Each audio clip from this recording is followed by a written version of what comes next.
নমস্কার বন্ধুরা, আলিয়াস লাভ কিচেনে সবাইকে স্বাগত। আমার আজকের রেসিপি গাজরের পোলাও। গাজরের পোলাও বা এটা গাজরের মিষ্টিও বলতে পারেন, বা এটাকে দেখতে অনেকটা সীতাভোগের মতো বলে অনেকে কেউ কিন্তু এটাকে গাজরের সীতাভোগও বলতে পারেন। যার যেটা ইচ্ছা সে সেরকম নাম দিতে পারেন, কিন্তু এটা বলতে পারি খেতে কিন্তু অপূর্ব হয়। একবার বানিয়ে দেখতে পারেন। এটা বানানোর জন্য প্রথমে কড়াই আমি 1 চামচ ঘি গরম করে নিলাম। ঘিটা গরম করে নিয়ে এর মধ্যে আমি কিছু কাজু কিশমিশ ভেজে নেব। এর মধ্যে দিয়ে দিলাম আমি কয়েকটা কাজু। কাজুটা হালকা কালার ধরে যাক, তারপর আমি এর মধ্যে দিয়ে দেবো কিশমিশটা, কারণ কাজুটা ভাজতে অনেকক্ষণ টাইম লাগে। কাজুর যতক্ষণ কালার ধরবে ততক্ষণ কিন্তু আমাদের কিশমিশ পুড়ে যাবে। সেই জন্য আমি প্রথমে কাজুটা ভেজে নেব। এরপর আমি দিয়ে দিলাম কিশমিশটা। কিশমিশটা কয়েক সেকেন্ড ভাজার পর এইগুলো সব উঠিয়ে একটা সাইডে রেখে দেবো, কারণ এটা আমার রান্নায় কোনো লাগবে না কাজে। এটা শুধু ডেকোরেশনের কাজে লাগবে। যদি কেউ না চান তো নাও ব্যবহার করতে পারেন, এটা অপশনাল। এরপর এর মধ্যে আমি আর 1 চামচ ঘি দিয়ে দেবো। আমার যেরকম মাপের গাজরটা ছিল সেই জন্য আমি এইটুকু ঘি ব্যবহার করলাম। এবার যদি আপনারা কম বেশি করেন তাহলে ঘিটা কমিয়ে বাড়িয়ে নেবেন। মানে কি, আমার গাজরটা হয়তো খুব বেশি হলে 200 গ্রাম হবে, খুব বেশি নয়। সেই জন্য আমি 2 চামচ মতো ঘি আমার মনে হলো ঠিক হবে। এরপর একটা গাজর আমি ভালো করে গ্রেট করে পেস্ট করে নিয়েছি। তো গাজরটা চেষ্টা করবেন যে একটু গ্রেট করে মিক্সিতে পেস্ট করে নেওয়া, কিন্তু কোনো রকম জল ছাড়া। কেন, যদি গাজরটা কুচিয়ে পেস্ট করতে যান না, তখন অনেক সময় দেখা যায় 2-1টা টুকরো থেকে যায়, মিহি পেস্ট হয় না। কাজেই একটু গ্রেট করে একটু কষ্ট করে করে নেবেন, দেখবেন জিনিসটা খুব সুন্দর হবে। এই গাজরটা সুন্দর করে ভাজা ভাজা করে নিতে হবে, যেন গাজরের মধ্যে থেকে একটা সুন্দর ফ্লেভার বেরিয়ে আসে। দেখুন গাজরের জলটা অনেকটা শুকিয়ে গেছে, অনেকটা ভাজা ভাজাও হয়ে গেছে। এরপর আস্তে আস্তে আরেকটু এটা আমাকে ভেজে নিতে হবে। এরপর বাকি জিনিসগুলো এর মধ্যে আমি মিশিয়ে নেব।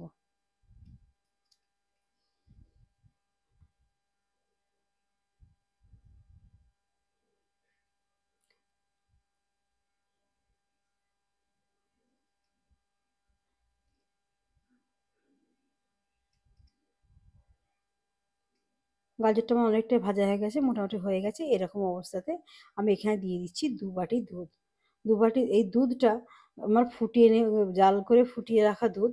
অবশ্যই জাল করে ফুটিয়ে রাখা দুধটাই আপনারা ব্যবহার করবেন। সেটা রুম টেম্পারেচার হলেও চলবে, কোনো অসুবিধা নেই। কেননা এখানে দুধটা তো সেভাবে ফুটবে না, কাঁচা দুধের ব্যবহার কিন্তু করবেন না। আর এর মধ্যে দিয়ে দেবো সামান্য স্বাদের জন্য নুন।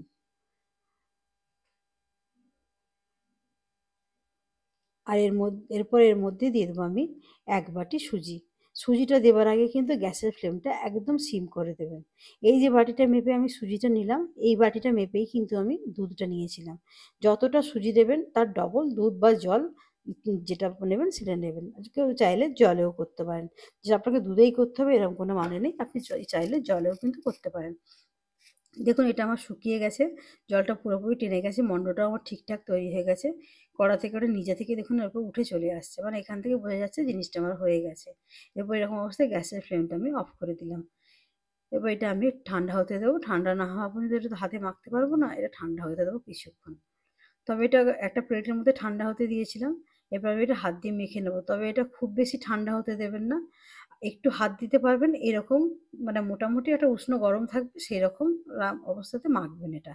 কারণ খুব ঠান্ডা হয়ে গেলে কিন্তু জিনিসটা হবে না। একেবারে যে ঠান্ডা জল হয়ে গেল, একেবারে একদম পুরো ঠান্ডা হয়ে গেছে, সেটা কিন্তু জিনিসটা ঠিকঠাক হবে না। এটা একটু হালকা গরম থাকতে থাকতেই আপনাকে করতে হবে, তবে জিনিসটা এরকম মসৃণ একটা ডো তৈরি হবে। যেরকম আমরা আটা ময়দার ডো মাখি সেই রকমই আর কি। দিয়ে এখান থেকে আমরা এগুলো ছোট ছোট বলের আকারে গড়ে নেব। এই ছোট ছোট বলের আকারে গড়ে নেব জাস্ট শুধু আমাদের কাজের সুবিধার জন্য, অন্য কিছুর জন্য নয়। আর এটা যে খুব এই বলগুলো যে আপনাকে খুব ফিনিশিংয়ের সঙ্গে খুব সুন্দর করে বানাতে হবে এরকমও কোনো প্রয়োজন নেই। আপনার কাজটা সুবিধার জন্য জাস্ট শুধু এই ছোট ছোট বলের আকারে গড়ে নেওয়া। সেটা আপনি পরের স্টেপটা দেখলেই বুঝতে পারবেন যে কেন এই ছোট ছোট জিনিসগুলো, মানে ছোট ছোট আকারে এই বলগুলো গড়ে নেওয়া হয়েছিল। ভিডিওটা প্রথম থেকে শেষ পর্যন্ত আপনাদেরকে দেখার অনুরোধ করা রইল, যাতে আপনি বুঝতে পারেন যে জিনিসটা কিভাবে হয়েছে। হয়তো অনেকে আমরা এটা জানি বা অনেকে জানি না, তাদেরও সুবিধা হয়, তাদের বুঝতে সুবিধা হবে। বা অনেকে হয়তো অনেকে অনেক রকমভাবে করেন, তারা একটু এদিক থেকে এদিক করলে দেখবেন জিনিসটা অন্যরকম হয়ে যাবে। প্রথমে এটা আমি তারপরে একটা চিনির শিরা বানাবো।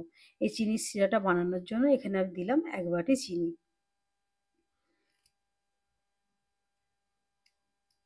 এই চিনিটা যেটা দিয়েছি বাটি মেপে, সেই বাটি মেপেই আমি এখানে দিয়ে দেবো জল। আমার বাটিটা একটু উঁচু করে ভর্তি ছিল বলে ১ বাটি দিয়েও আর একটুখানি জল আমি দিলাম। এখানে কয়েকটা ছোট এলাচ আমি ৩-৪টে মতো ফাটিয়ে দিয়ে দেবো। আর এর মধ্যে কিছু লাগবে না।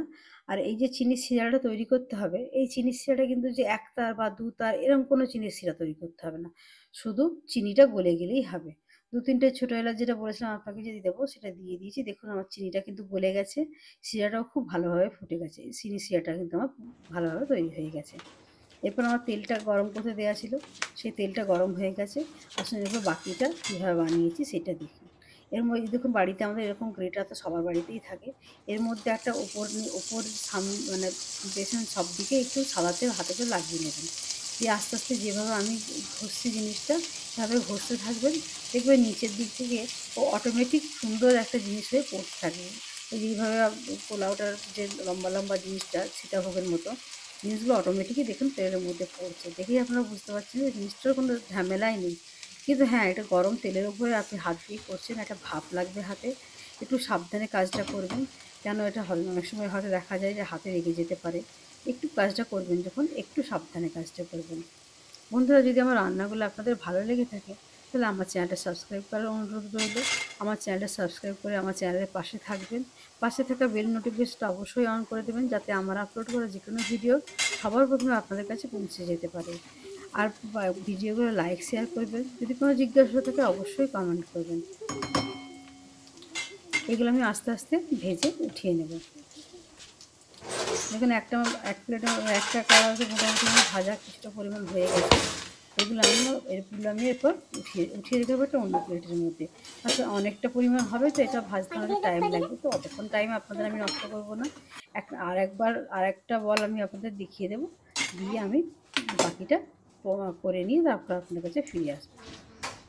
আর একটা আপনাদেরকে আমি দেখিয়ে দিচ্ছি, হয়তো দেখা যাবে কেউ একবারে বুঝতে পারেননি বা কেউ একটা মিস করে গেছেন, তার সুবিধার জন্য আমি আরেকবার একটু দেখিয়ে দিলাম। আপনারা বুঝতেই পারছেন যে জিনিসটা কী সুন্দর হচ্ছে। জিনিসটা দেখবেন করতে করতে বেশ ভালোও লাগবে, কারণ জিনিসটা যেরকম হয় না দেখতে বেশ ভালো লাগে আর করতেও বেশ মজা লাগে। একবার করার অনুরোধ রইল, যদি কেউ বাড়িতে করেন অবশ্যই করে একবার জানাবেন যে কেমন হয়েছে।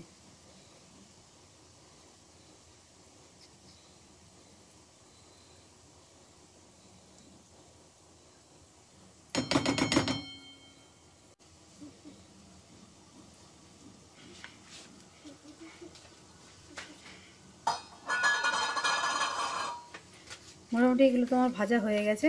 এরপর ভেজে নিয়ে আমি চিনি শিরাটা একটু হালকা গরম করে নিলাম, কারণ অনেকক্ষণ ধরে এগুলো করছিলাম তো একটু ঠান্ডা হয়ে গেছিলো। তবে খেয়াল রাখতে হবে চিনির শিরাটা যেন হালকা গরম থাকে, নইলে কিন্তু জিনিসটা ঠিকঠাক হবে না। ওগুলো ভাজা আমার সব হয়ে গেছে দেখিয়ে নিলেন। এগুলো ভেজে আমি এরপর চিনির শিরার মধ্যে দিয়ে দিলাম। চিনির শিরার মধ্যে দিয়ে বেশিক্ষণ রাখবেন না, বড় জোর 2 থেকে 3 মিনিট রাখবেন। দিয়ে তারপর কিন্তু এগুলো তুলে নেবেন। প্রথমে একটা অন্য পাত্রে তুলবেন, তারপর ওটাকে যেখানে পরিবেশন করবেন সেখানে পরিবেশন করবেন।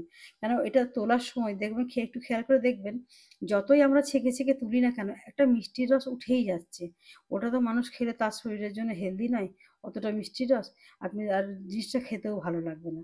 ওই জন্য একটা অন্য পাত্রে পরে ট্রান্সফার করবেন। সুস্থ থাকবেন, ভালো থাকবেন। ফিরে আসবো আবার কোনো ভিডিও নিয়ে।